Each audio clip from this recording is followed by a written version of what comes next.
तो एक दिन रामचंद्र जी खाने का इंतजाम करने जंगल में गए। माता सीता को अपनी झोपड़ी में छोड़ गए और लक्ष्मण को बोले कि तू सीता मैया की रक्षा करेगा। इतने में रावण आया सोने का हिरण बन के। आया कि नहीं आया? सोने का हिरण बन के आया। सीता मैया लक्ष्मण को बोली मेरे को ये हिरण चाहिए। लक्ष्मण बोला ना मैया, भगवान राम कह के गए हैं कि मेरे को आपकी रक्षा करनी है। उसने बोली नहीं, मैं तेरे को आदेश देती हूं, जाओ और हिरण को पकड़ के लाओ। लक्ष्मण के पास चारा नहीं था। लक्ष्मण चला गया और वो रावण अपना वेश चेंज करके और सीता मैया का हरण करके ले गया। सुना आपने, प्रसंग का जिक्र तो ऐसे कर रहे हैं जैसे उन्होंने पता नहीं कितनी जानकारी हासिल कर ली हो, लेकिन अब जरा असली जानकारी हम आम आदमी पार्टी को भी दे देते हैं और अरविंद केजरीवाल को भी दे देते हैं, क्योंकि आरण्य कांड का वो जिक्र कर रहे थे और दरअसल उन्होंने क्या कहा और रामायण में क्या लिखा है जरा वो अब आपको बता रहे हैं। केजरीवाल जी ने कहा कि राम जी खाने की खोज में गए थे, जंगल गए थे, लेकिन आरण्य कांड में क्या लिखा हुआ है? सीता के कहने पर हिरण के पीछे गए थे भगवान राम। केजरीवाल कह रहे हैं कि रावण सोने का हिरण बनकर आया था, बल्कि रामायण में जो सच लिखा है उसके मुताबिक मारीच सोने का हिरण बनकर आया था, उसने वो भेष धरा था। केजरीवाल जी कह रहे हैं कि सीता ने लक्ष्मण से हिरण लाने को कहा, लेकिन दरअसल सीता जी ने भगवान राम से यहाँ पर मदद के लिए लक्ष्मण को भेजा था, क्योंकि भगवान राम चले गए थे और बहुत देर तक आए नहीं थे और ऐसे में उन्होंने लक्ष्मण जी से कहा था कि आप देख कर आइए। केजरीवाल जी ने कहा कि रावण ने वेश बदल कर हिरण का रूप अख्तियार किया, हिरण बन गया, लेकिन आरण्य कांड में ये लिखा है कि रावण साधु बनकर यहाँ आया था और सीता जी से भिक्षा मांग रहा था और उसी बहाने सीता जी से वो लक्ष्मण रेखा पार करवाई, जो लक्ष्मण रेखा भगवान लक्ष्मण ने बनाई थी उनकी सुरक्षा के लिए, और उसके बाद हरण करके ले गया। तो ये आरण्य कांड में जो लिखा है ये सच्चाई जरूर आम आदमी पार्टी को देखनी, सुननी, समझनी चाहिए, क्योंकि सनातन से जुड़ी किसी चीज का आप जिक्र कर रहे हैं तो उसमें तथ्य कितने सही हैं ये बहुत जरूरी है। और यही वजह है कि आप फंस गए हैं अरविंद केजरीवाल और बीजेपी जमकर सवाल पूछ रही है, हमलावर है।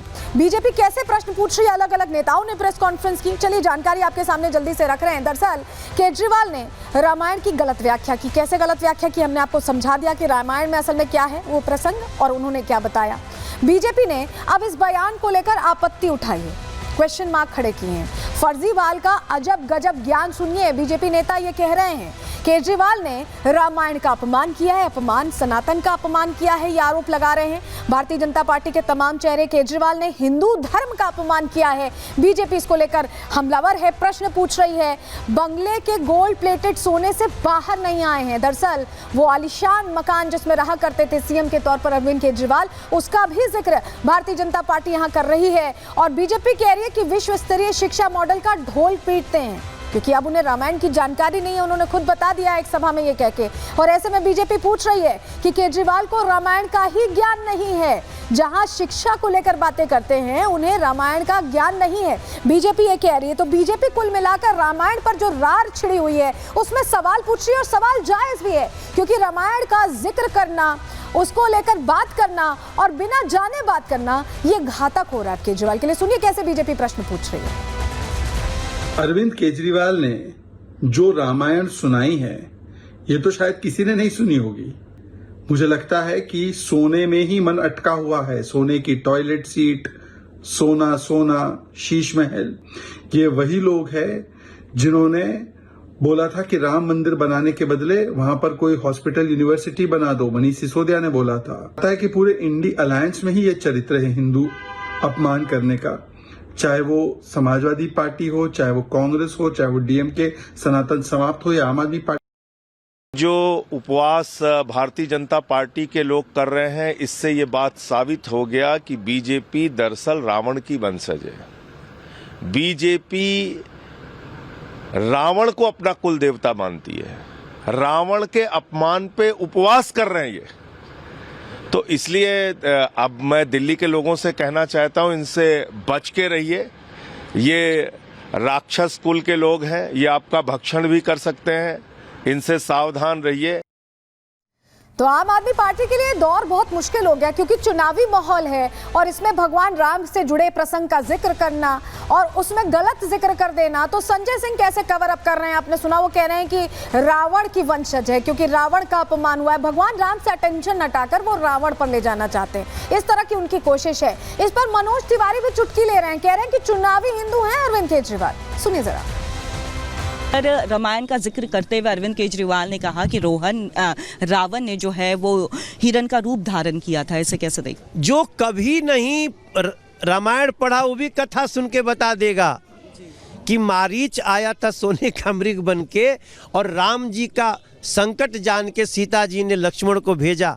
ये दोनों बातें अगर अरविंद केजरीवाल कह रहे हैं तो ये माँ सरस्वती की कृपा है कि माता शारदे ने बता दिया है कि अरविंद केजरीवाल से बड़ा पाखंडी और एंटी सनातनी एंटी हिंदू नहीं है। दिल्ली वालों सावधान। आखिरी सवाल सर, संजय सिंह कह रहे हैं कि कुल देवता जो है वो अब बीजेपी के कुल देवता रावण बन गए हैं, आदर्श मानने लग गए हैं।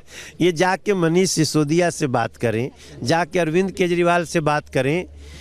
ये संजय सिंह तो अपने को कह दिए हैं कि अरविंद केजरीवाल ने हमको दोगला कहा तो हम दोगला ही हैं।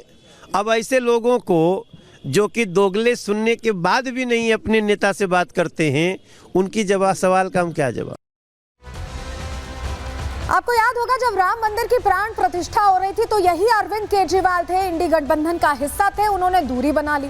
अब चुनाव आया तो राम की बात भी होने लगी, राम के प्रसंग का भी जिक्र होने लगा और कुछ इस तरह से प्रसंग का जिक्र हुआ जहां ये भी समझ में आ गया कि पूरी जानकारी नहीं है। ऐसे में अब ये राजनीतिक हानि पहुंचा सकता है चुनावों में आम आदमी पार्टी को, और यही वजह है कि बीजेपी लगातार टारगेट भी कर रही। रिपोर्ट देखिए।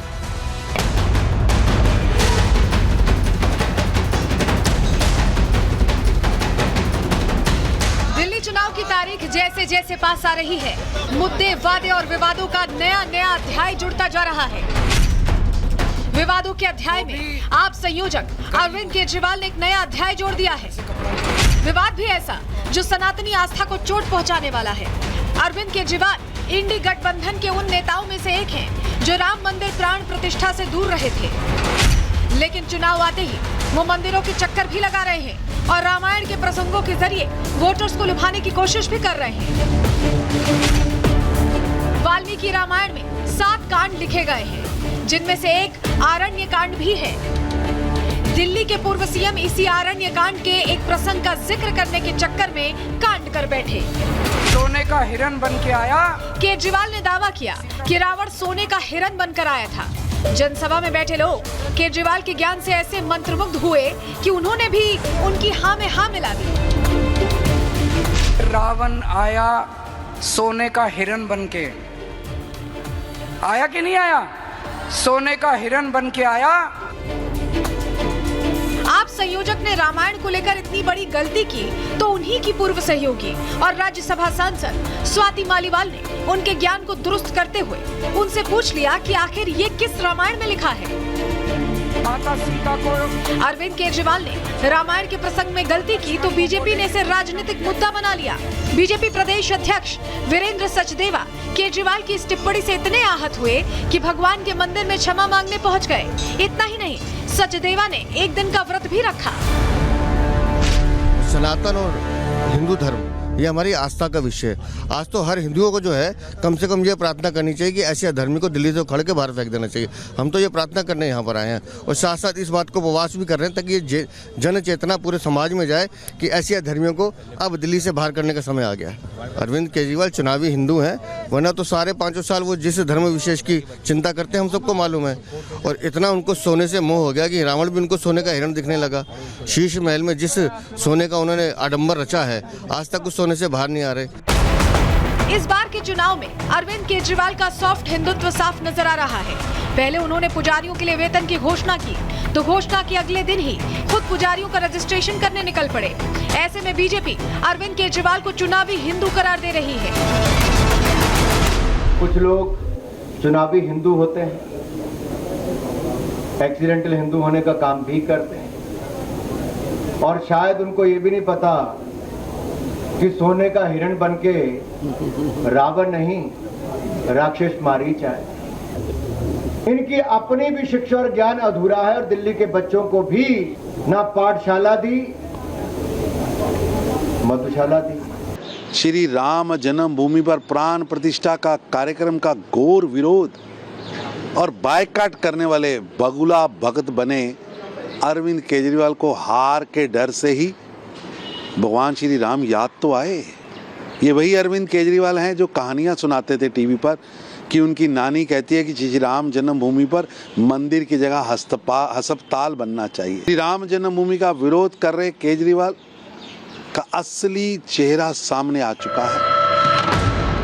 अरविंद केजरीवाल अकेले ऐसे नेता नहीं हैं जिन्हें चुनाव आते ही राम और हिंदुओं की याद आई। इससे पहले कांग्रेस, समाजवादी पार्टी और इंडी गठबंधन के कई दिग्गज नेता चुनाव आते ही सनातनी चोला ओढ़ते नजर आ चुके हैं।